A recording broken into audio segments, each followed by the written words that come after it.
Bitch, do you know what we're talking about today? I have an inkling, but I think you should enlighten them. Okay, so I really want to touch on like the cost of being that girl. That girl can mean so many things. That was like a real shudder moment. You're like, oh. Because that I really girl felt can that. mean a lot, right? And yeah. just like society and like what we're expected to be as women 100%. can have a whole plethora of meanings, right? What a big word. Plethora. Okay. Plethora. Goddamn. Let's cheers to Cheers this. to that. Episode 2 of Girls2Women. Let's go. Love to see you girls back. If you haven't already, like and subscribe. That my best friend. She a real bad bitch, got her own money. She don't need no nigga on the dance floor. She had 2-3 drinks and she's working. She throw it out and come back in. That's my best friend. More bucks. Yummy. So basically I want this to fit under like our health and wellness pillar because this is one of the things that we want to teach you girlies. For sure, is, yeah. You know, what we went through. I mean, look at us. Like, not tooting our own horn or anything, but like, toot, we look fucking good. But we're healthy, I think is the right word. Yeah, We're no, not- also, we look yeah. really fucking good. No, but I good. just mean like, I don't know, it's taken me a long time to actually be comfortable in my own skin. And I mean, I know this is very, very, very common in women, but I just feel like, I don't know, my whole life I've been searching for that, just feeling okay in who I am. Yeah, And I'm still growing, yeah, as I'm sure you are and everyone is, but absolutely. just being content, I think, is already enough for me right now. 100%. Oh, wait, look, I saw a video of myself before and I was like, you know, my legs, because I've got a lot of fat down here, you know what I'm saying? In the right places, Yeah, though. in the right places. But like, I saw a little bit of cellulite, so I was like, you know, pushing my skin down here, which is completely It's so normal. normal. And I'll be real with you, right? I used to face tune the shit out of my cellulite. I would be like, that's not going on the internet. Yeah. Right? But now I'm like, screw it. fucking Who cares? cares? I'm a woman. It's normal. Right? But that's the thing. Like we've been like, what's the word? Conditioned. Conditioned. Yeah. Thank you, to believe that it's not normal as women to have cellulite. It's completely normal. It's part of our hormonal cycle. Exactly. But like, what I was trying to say is that younger me, if she saw that, she would have been like, "Oh my god, I'm fucking fat. I'm gross. I'm this. I'm that." I'm like, "Oh, look, a little bit of cellulite. Cool." So what? Yeah. Make sure that I change up that angle, but like, I'm okay with it because I love my body. Exactly. You know, I'm healthy. Yeah. I Healthy. feel good as we sip our love potion. It's all about balance, girl. That's right. Well, Cass and I have a saying. It's pick your poison. 100%. Right. And this is a pretty good poison. Cheers Cheers. to that. Right. I love So let me get comfortable because I just feel like this is going to be a really juicy episode. 100%. Girls2Women, like we said in the first step, we are going to be touching on everything that's quite controversial, just being raw and unfiltered. And today's one is really being that girl and why it can be so detrimental for us to really just chase these beauty standards. And here's the thing, like we're living in the digital era, Yes. AI. Yeah. Remember when those fashion magazines used to come out like Cosmo Girl? Remember all my that? goodness. Yeah, I used to love them. Right? But remember how Photoshop they were? 100%. And I don't know about you, but like I would always cut out the models and be like, Me too. why don't I look like that? Yeah. Yeah. Right? I think, to be honest with me, it stemmed from being very young and I was very confused about just who I was. And I mean, especially with my ethnicity, because I'm Right. like not one or the other, right? It's like I'm mixed. So You're a mudblood. I'm a mudblood. I could never be in Slytherin. But no, I don't know. I never felt like I was one or the other. Right. So I just always felt confused. And so, you know, from a very young age, I was never, ever, ever good enough. I never fit in anywhere. So it's honestly started so young for me. I was so insecure. Yeah. I mean, it really, to be honest, started when I was like in high school. Right. And, you know, everyone kind of looked a little bit different. Yeah. And then, you know, people would be like, oh, ching chong and all that. Really? Yes. And then I felt really insecure about my eyes and That's just about my wild, race. though. Like, just an objective point of view right now, your eyes are fucking huge. No, but like just because they, you know, the slits and stuff. So then I was like, oh my goodness, my eyes aren't good enough. So I would literally like, I got to the point where I would like wear like lashes all the time from the age of like 16. Really? I like never took my lashes off because I was like, my eyes look too small without them. Wow. And that is I've never actually told anyone that, but that was a really big insecurity of mine.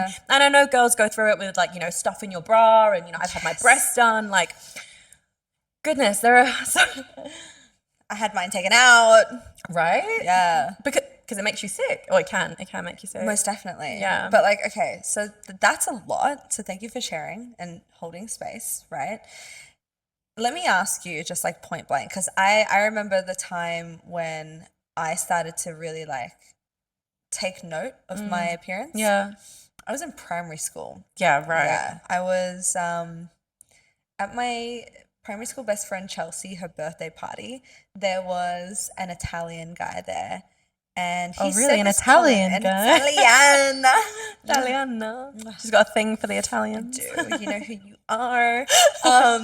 There was an Italian boy, and he just said it like as kids do, right? He wasn't thinking. Yeah. But he was like, "Wow, yeah, are you Italian?" And I was like, "No, why?" Like 1/16 Italian. But I was like, "No, why?" Yeah. And he's like, "You got a really big nose." No. Which, by the way, you have a perfect nose. Thank you. So I'm so happy that it's you not didn't. natural. It's not. There you go. I would never.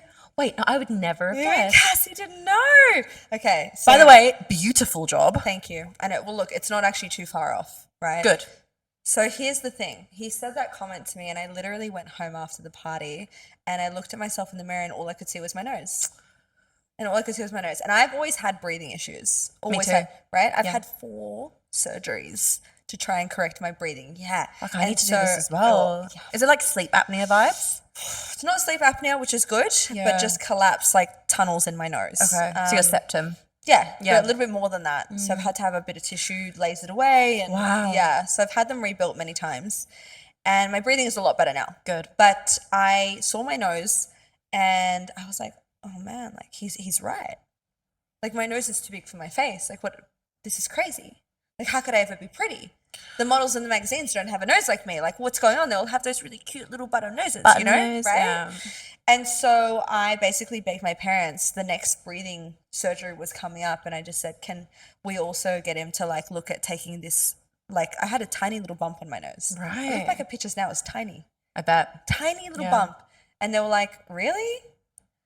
And I was like, "Yes." I was so adamant. As a parent as well, to hear that from your child, like that would have been sad. I think as well, like they were so open to it because they know they're coming from a place where they understand they're raising me in a Western world. I'm surrounded by these kids, these TV shows, everyone Yeah. looks hyper perfect. Of course, they're like, there's nothing wrong, you look beautiful, blah, Yeah. blah, blah. But I was just like, I want to change. And so we had the conversation with my surgeon, and I was 16. I Wow. was 16, my first surgery. Crazy. Yeah, yeah. And he was like, yeah, super, super easy. He's like, of course we can just add that in. Not even a second thought. And it was done. And I changed my appearance. And you know what the wildest thing is? Is that people were like, whoa. Because the nose is the center of your face. Yeah, for They're sure. like, you look so different, but like only slightly, but I don't know what it is. Can't pinpoint it. Right? I can't Yeah. pinpoint it, but like you look amazing. Because you did it tastefully. Right, You thank could have you. gone full on like Bella like, Hadid, button nose. I'm telling you, like it was the slightest change. But it made all the difference to my self-esteem. Which is the most important thing, right? I never regret getting it done. And like shouldn't. that is the one thing I regret so much getting my breast implants. I will never regret having my nose surgery. Ever. At the end of the day, right? I don't think surgery is for everyone. No, But I definitely not. think if the reasons you're doing it are gonna genuinely help your self-confidence, Yes. go for it. Yeah. I honestly think go for it. What I would add to that though is definitely do your research. It's one thing that I didn't do with breast implants. Yes. Do you know what I mean? Yeah. I didn't look at the consequences. Right? Yeah. That was a really big fucking thing. I didn't either. Right? And I actually waited. Like I didn't get my boobs done until I was I think I was 29. I was 18. I wanted to. I was like adamant that as soon as I turned 18, I'm going to Harley Street. I'm doing my boobs. Wow. My mum was like, no, you're not. She was like, wait until you're 21 for a start, which shout out to my mum. Thank you. Shout out to mum.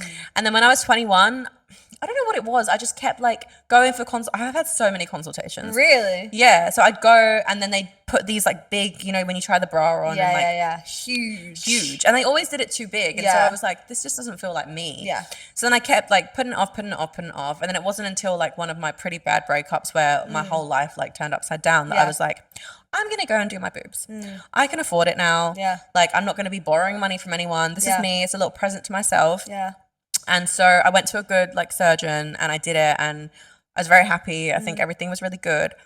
But I did not know about the dark side of it. There's the but. I did not know about the implications. Yeah.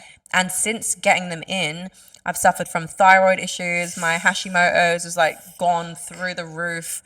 I've had like insane issues internally. Like I've been struggling to like keep weight off. Like all these little things that like I didn't attribute to anything until we met. Yeah. And you told me that it happened to you and I was like, fuck. Breast like, implant illness. Breast implant, yeah. And then I researched it and I was like, it's so common. yeah. Like 95% of women have it or will develop it. Which is crazy. But it makes sense, right? It's like a foreign object in your body. Right. But here's the thing as well. Like it really wasn't made clear to me that you can't keep these in forever. You literally can't. You literally can't. Yeah, it's like, what is it, like 10 years max? Yeah, 10, 15 maximum. So what, you telling me I'm going to have major surgery every 10 years? What's going to happen when I'm 70? Exactly. No way. And then just even going under. Like, exactly. That is the thing that is so scary. Yeah. So when I had them taken out, it was actually quite a big surgery because they do a whole excavation in there. They make sure that everything's out. But I woke up, I was feeling great. But it was just the thought before of like, oh my God, I'm about to go under again. And I think because I'm at that age, I was 28 when I got them out. Yeah. Right? So just last year. And I had this thought. I was like, fuck, what if I don't wake up? Right? I had the exact same thought. And you know what? Like, it was so, I don't know, it was just in my mind all the time. And so because of that, I was in a really bad place in my life as well. So I was doing heaps of prescription drugs. Yeah. So I was doing lots of Oxy. I was doing Valium. Sorry, no, I wasn't doing Oxy at the time. I was on Valium. Yeah. Because I was depressed. And I was dating a guy who was a drug addict on ice, like really bad toxic relationship. Do you see how real we're being with you right now? Like, honest to God, like we might have to bleep out a few of these words. But like I was in a really dark place, right? Yeah. On top of that, I was pregnant. And I went under through all of that. You went under when you were pregnant? I didn't know. Yeah. And I was freaking out. And do you know what I did? Like before when I actually postponed my surgery because I was too busy going out and getting on it and whatever.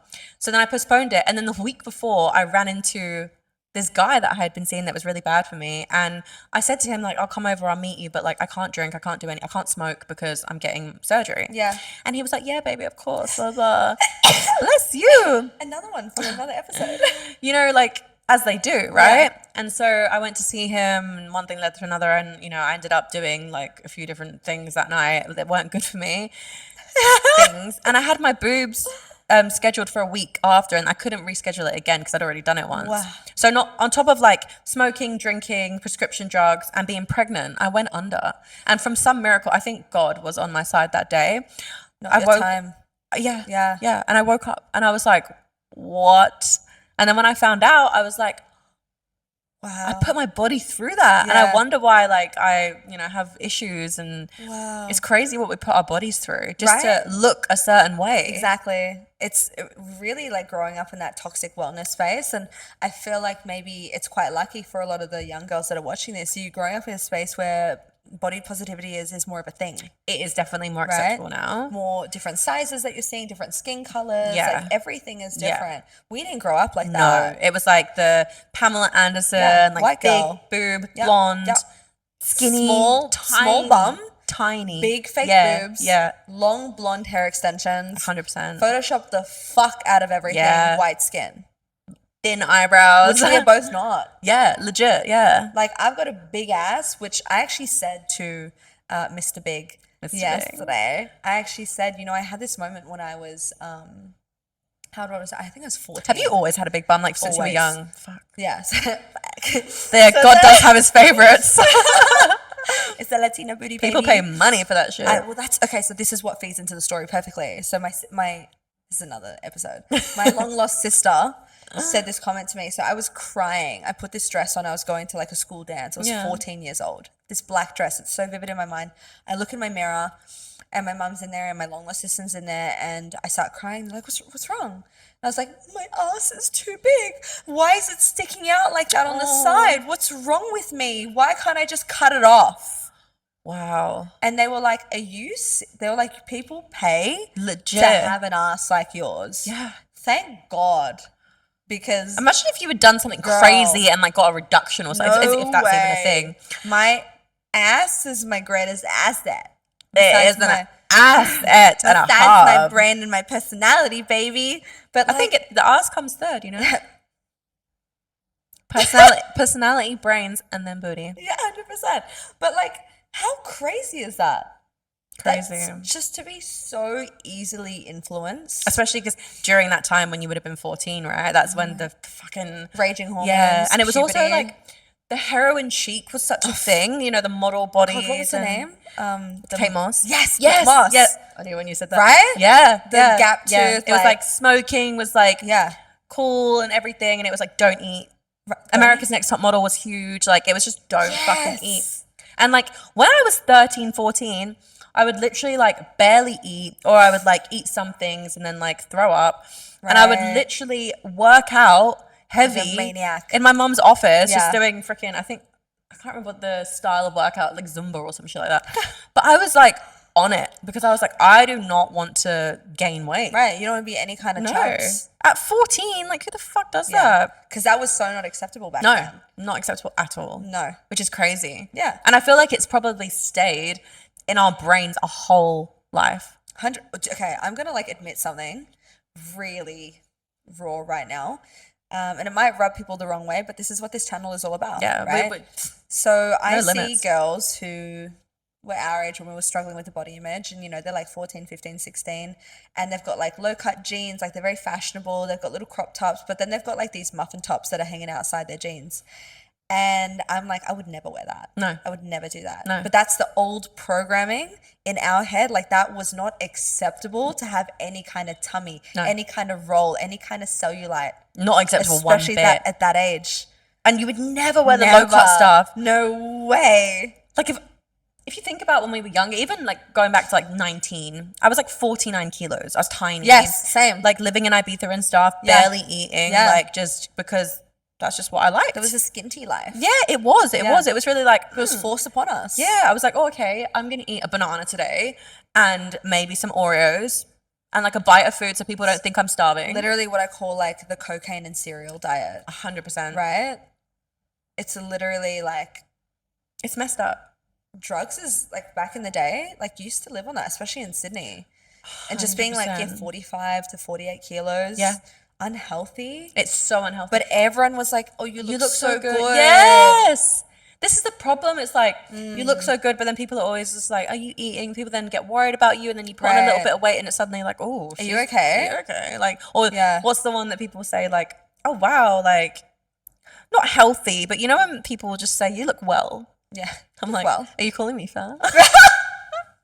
But again, that's my... Girl, you look well. What do you mean? What? And then now I'm eating so good. You know, I've never been heavier than I am right now. And you look amazing. Thank you. And I'm glad that you're... I look well? No. You're about 50 kilograms of looking well. But no, I just think me and you are the same, right? So we love food. Correct. I've been a foodie. Love language. Yeah, 100. Yeah. I love food. Yeah. And so all the years I would semi-deprive myself of that. I'm like, what was I doing? Right. And for what? Yeah, for what? It doesn't make sense. No. Right? It doesn't. Like, I feel so good now, and I'm getting so many compliments. And the funny thing is, I got my breasts removed, and I was so self-conscious for a really long time. Like, I've still got scar tape, but like the right man makes me feel like a fucking goddess. And exactly. Like, I'm in God's given body now. I feel great. I'm small at the top. I'm double blessed down the bottom. I'm like almost 65 kilos now, but I feel healthy. I feel vibrant. And that's the most important thing. And I know it sounds cliche, but it's like, if you genuinely feel good and you feel energetic Yes. and you've got an aura and you're bright and like Yes. you know, you're happy. Yeah. When you're not eating enough, it's just not there. It's not. No. No, you may look shredded and you'll get the compliments from like the gym bros and Yeah. everything. But like deep down, what's the hidden cost? You feel empty. Right? So empty. Like I go back to, you know, even the year I was like 30 and I was like to anyone else in such good shape and everyone's like, oh, you look so good and blah, blah, blah. And I'm like, I wasn't happy. Right. And it was like, at what? Like, I was literally like, oh, okay, well, maybe if I go out Friday, Saturday, Sunday, and then I don't eat, then I can eat normally Monday, Tuesday, Wednesday. That binge mentality. Yeah. And that kind of like disordered like view on food is Right? not healthy. Oh my God, disordered eating is such a common thing. Like I used to sell on an account for health and wellness, specifically in women as well. And the amount of women that I would listen to on the phone before closing them into a healthy lifestyle program that just grew up with disordered eating. And they would hear the same kind of comments of, you know, you lose maybe 2 kilos. Oh, you look better. Yeah, So it right. sparks. Oh, I look better now, so I should lose more. That becomes your identity. It's Right? like, I need to look this way because then people are going to see me in a certain light. Compliment me. Yes. And I feel like it's really bad this day and age because like, especially because K-pop and Korean culture is so prevalent that if you're over 50 kilos, you're considered fat. Exactly. But like that's their ethnicity though. Like that's how they're built. Well, they still don't eat much. Like Correct. Yeah. Like, But and they I mean, really and- are. They're tiny. yeah, they're small framed. Like like Yeah. someone like me could never ever be like that unless I was literally anorexic. Like I'd be obese over there then. Jesus. When I went there, oh my goodness, I felt big. Like I felt because I don't really the tan thing isn't really in there, so Okay, yeah, I felt correct. like too dark Too dark. and too big. Wow. Yeah, and I was Okay. like, why am I here? Well, we're gonna do an episode from Korea, something really special. So Yes. we'll document our journeys and our feelings. We'll over just there. secretly film people and see their reactions to us walking down the road, if it's good or bad. 2 giantesses take on Korea. It's not Mr. Big, it's Mrs. Big. Mrs. Biggs. It will be Mrs. Big. Oh, That's the hope anyway, but that's a different story. it's not hope. It's happening. Manifestation. Honestly though, like it's fucking crazy like how we've come so far when it comes to this mentality. I guess for me what I really want to dive into a little bit is in the first episode you told us that you went on a reality dating show. So did you feel like there was any pressure to look a certain way when you're on that show? Because that show is for hot people only. Yeah. Okay?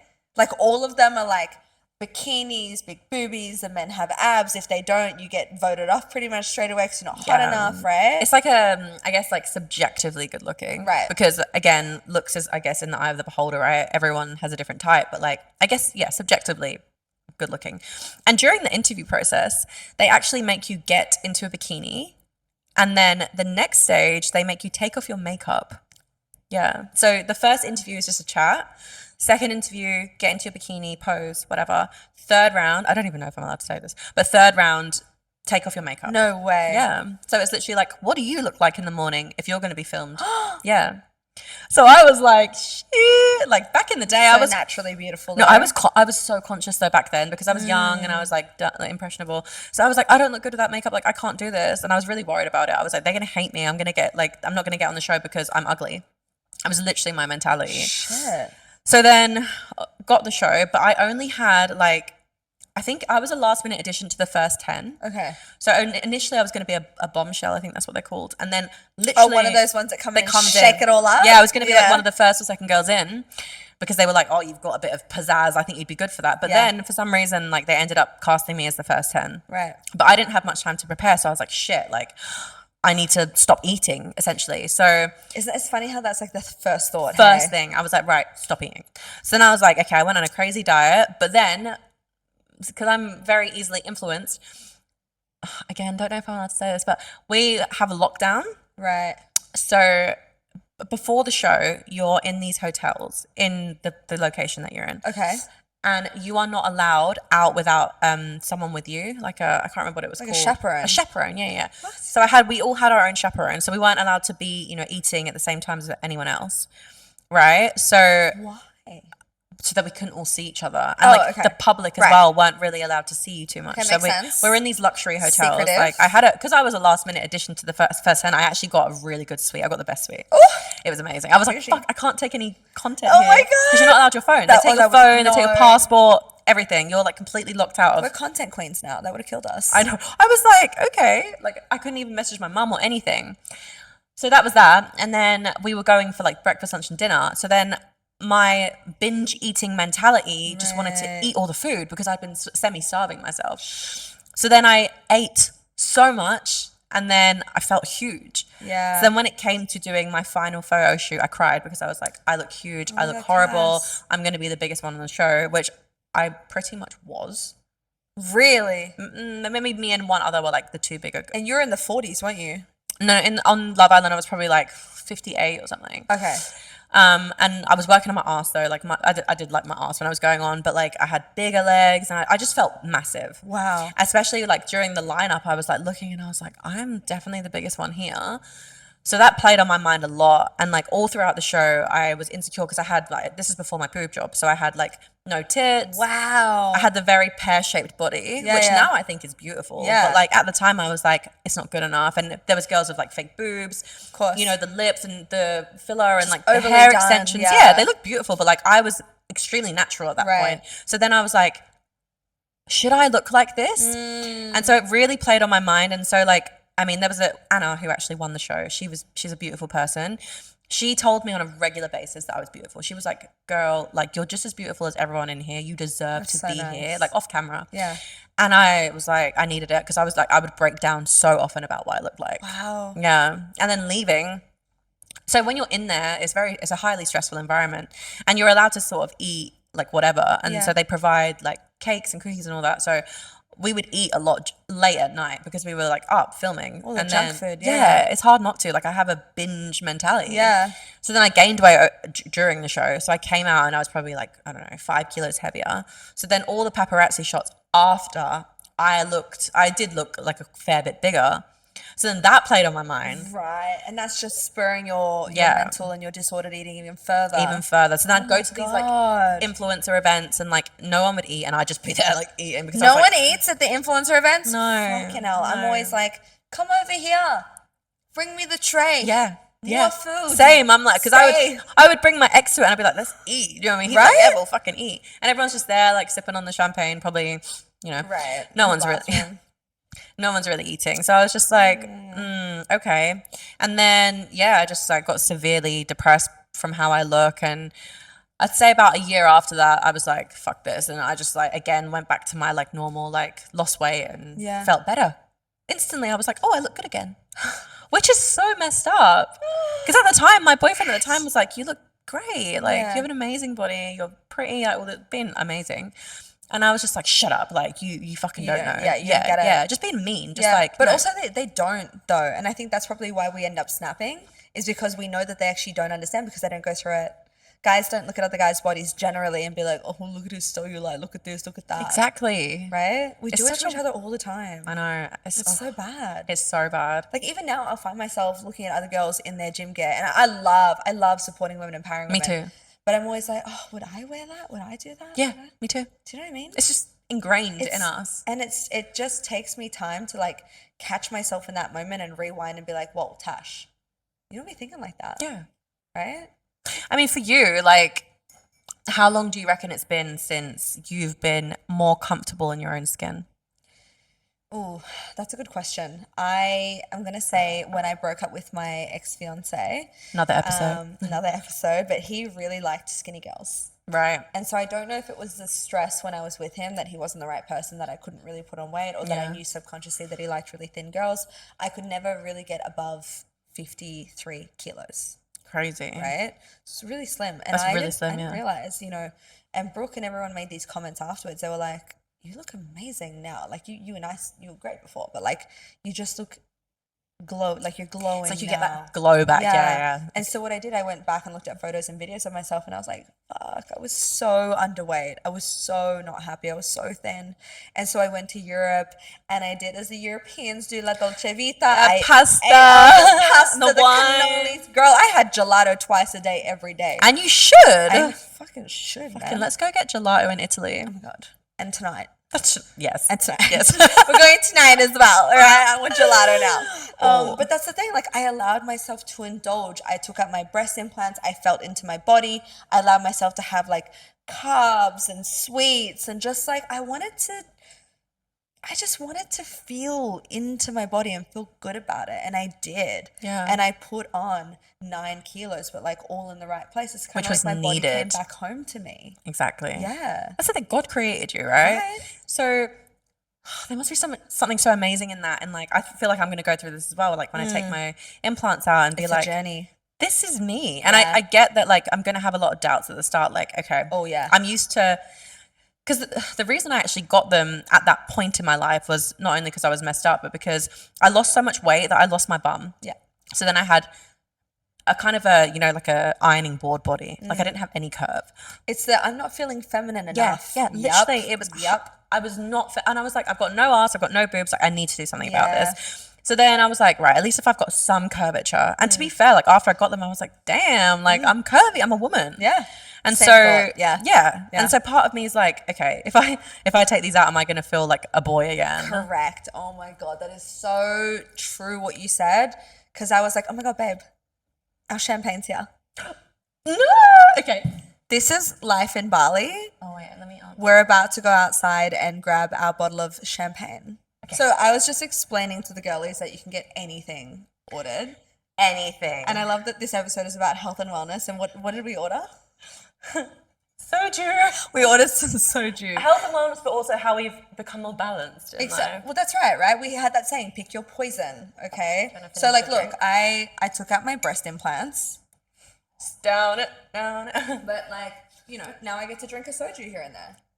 Right? And I don't have something foreign floating in my body, so I'm good. Exactly. But then it's like, you know, we're not cracking open bottles of soju every day. Cracking open bottles of soju. I mean, I'd love to be, but like my body wouldn't. No, right? that's it. And I mean, this will probably be for another episode, but we're all about that natural, you know, healing your body. I don't know how to pour a shot of Yeah, this. we have so.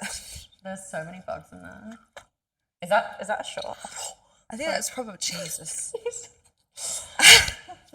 These episodes are gonna be something else. Yes. All right. Cheers. Oh my God. Okay. This is green grape. Cheers. Cheers. You doing the whole thing? Ooh! Oh, it's got a kick to it. Wow. What does that remind you of? Like Starburst? No, what's that? Zappo! Oh, I love Oh my Zappo. God, Zappo. That's good. Oh my God. Yes, the grape one. The grape one. The red. Oh, the purple one. The purple one. The little chewy thing. Okay, if you girls, like, if some of you are old enough to remember Zappo, this is like the adult alcohol version of Zappo. That's not 16%. No way. Yes, it's like double the strength of that bottle we had before. Do you know what? Okay, but so this is the cool thing, right? The funny thing, like, just, I think ending this episode on health and wellness, I used to drink so much. Me too. Because I was so unhappy. Me too. Right? And so It's a coping mechanism. But thinking back, I barely ate, which Right. eating is healthy, the right foods. Yep. Barely ate, overworked in the gym, and then would go out and just drink. So my take on that is that you were looking for something like it's an addiction, right? Correct. You're looking for something like that, right? So the same thing happened to me. I used to drink nearly every day, I'll be honest. And when I stopped, and I stopped doing the drugs and the drink and whatever, I turned all of that to sugar. It's one for another. Yeah. Yeah. Yeah. Same. Dopamine. That's the word I'm looking That's for. it. Dopamine. Oh my God, we should do a Yeah. whole episode on dopamine. 100%. Because if you're unhappy for one reason or another, which, you know, we've gone through a lot in life, there's obviously been times we've been severely depressed, right? Yeah. You need dopamine. Yeah. Your brain is going to look for any reason to feel good, even if it takes an hour, 5 hours, 10 hours, you'll do anything.